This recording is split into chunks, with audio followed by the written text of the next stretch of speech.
అప్పుడు పునర్విక, నిన్న ఆర్యన్స్, ఈరోజు సేవ్ లిటిల్ కృష్ణ. ఎస్ఎంఏ ఒక మిడిల్ క్లాస్ కుటుంబంలో పుట్టినోడికి 10 నుంచి 16 కోట్లు అంటే మాటలా చెప్పండి.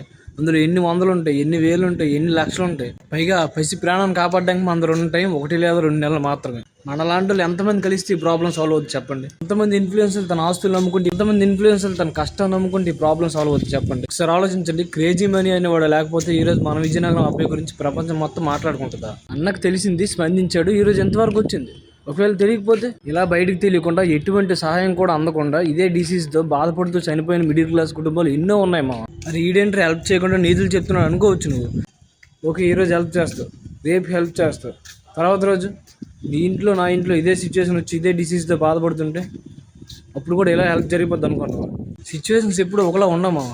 సో గవర్నమెంట్ దీనికి రెస్పాండ్ ఎస్ఎంఏ కంటూ ఒక స్కీమ్ తెస్తే తప్ప మనలాంటి మిడిల్ క్లాస్ కుటుంబాలు ఈ డిసీజ్ నుంచి రికవరీ అవ్వలేవు మామ. సో గవర్నమెంట్ వరకు వెళ్ళేంత వరకు మనం ఈ ప్రాబ్లం రైజ్ చేయాలి మామ. సాయం చేసి చేతులు దులిపేసుకోవడం కోదమయ్య. గుర్తుపెట్టుకో, రేపు పోతే మన ఇంట్లో కూడా ఇలాంటి ఒక ప్రాబ్లం రావచ్చు. సో నీకు చేతనైతే ఒక వీడియో చెయ్యి. గుర్తుపెట్టుకో, సోషల్ మీడియా తలుచుకుంటే ఏదైనా చేయగలదు.